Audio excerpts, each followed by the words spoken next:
Landing an aircraft in a simulator is really hard. There's this awful feeling of misery after a bad landing that you just feel that the whole flight was worthless, even though you tried everything to try to achieve a good landing. What is happening here is that you're dismissing a very important eye trick that resolves all of your landings, believe it or not. Let's first analyze a very quick what makes a good landing. Well, as you've seen, if you've been watching my channel, there's three aspects that make a good landing.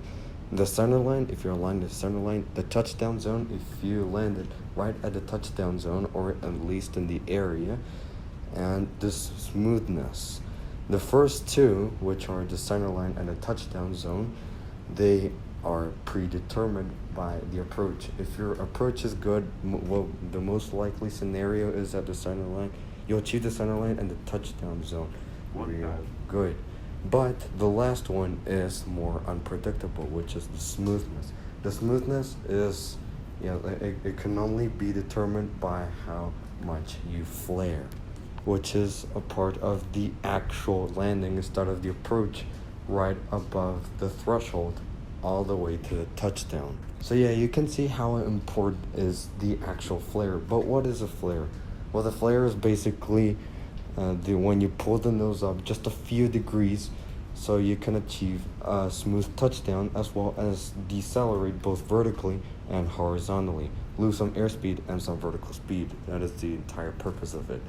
And it is quite hard because it is happening at the very end, which is where a lot of things are happening at the same time, and it can be quite unpredictable. If you flare too much, you make a late touchdown, and there's a risk of a runway excursion at the other side of the runway or even at the side of the runway. If you flare too little, you make an early and a hard touchdown, which it is quite risky for the brakes, for the landing gear, and also for passenger discomfort. And to avoid any of these scenarios that I just talked about, you have to use this eye trick that you saw at the thumbnail. It is really simple. It basically, when you fly above the threshold, you immediately look at the end of the runway. Because basically when you're approaching the runway, you look at the aiming point, which is basically the touchdown zone area. Those big rectangles, a few thousand feet after the threshold, that is the aiming point. But when you go right above the threshold, a few seconds before the landing, you have to shift your perspective into the end of the runway.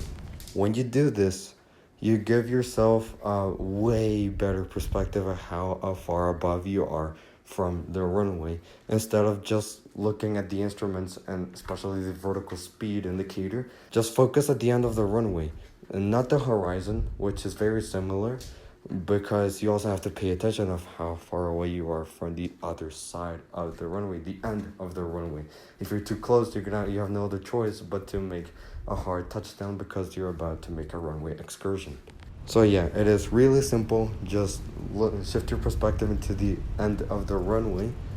And it is not perfect. It will not guarantee you a good landing, but it will be really helpful. So wish you luck on the next landing. But what if you're on a crosswind?